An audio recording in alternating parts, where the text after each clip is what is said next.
नमस्कार, मैं सदर सैफी और आप देख रहे हैं हमारा खास बुलेटिन।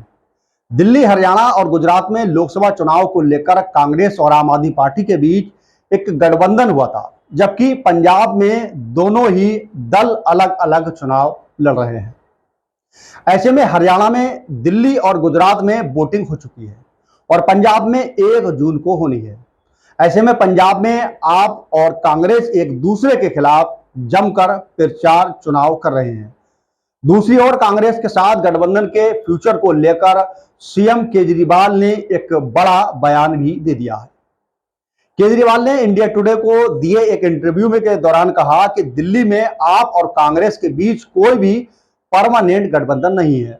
केजरीवाल ने दावा तो किया है कि 4 जून के बाद इंडिया गठबंधन की देश में सरकार बनेगी, लेकिन उन्हीं केजरीवाल ने यह भी संकेत दिए है कि अगर रिजल्ट उनके दावे के उलट आया तो वह विपक्षी गठबंधन से अलग भी हो सकते हैं।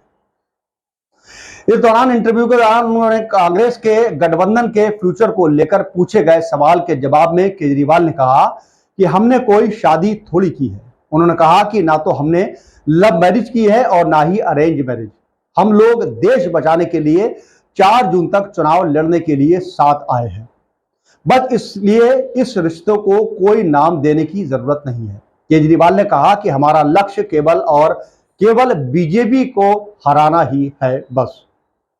अरविंद केजरीवाल ने बीजेपी पर हमला बोलते हुए कहा कि महाराष्ट्र में उन्होंने एनसीपी के 2 टुकड़े कर दिए और पार्टी की चुनाव निशान भी छीन लिया।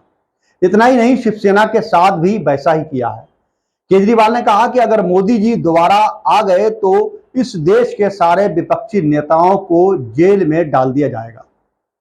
और केजरीवाल ने दिल्ली, चंडीगढ़ और कांग्रेस के साथ और पंजाब में कांग्रेस के खिलाफ लड़ने को लेकर कहा कि दिल्ली की, चंडीगढ़ में जहां जहां जरूरत थी वहां वहां बीजेपी को हराने के लिए हमने कांग्रेस आप का साझा किया है। एक प्रत्याशी उतारा, पंजाब में बीजेपी का कोई वजूद नहीं है, जिसके चलते हम पंजाब में अलग अलग चुनाव मैदान में हैं।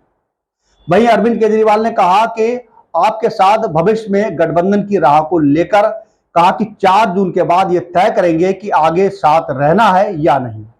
बता दें कि कांग्रेस अध्यक्ष मल्लिकार्जुन खड़गे ने इंडिया गठबंधन की 1 जून को एक बैठक बुलाई है, जिसको लेकर पश्चिमी बंगाल की सीएम ममता बनर्जी ने पहले ही इनकार कर दिया था।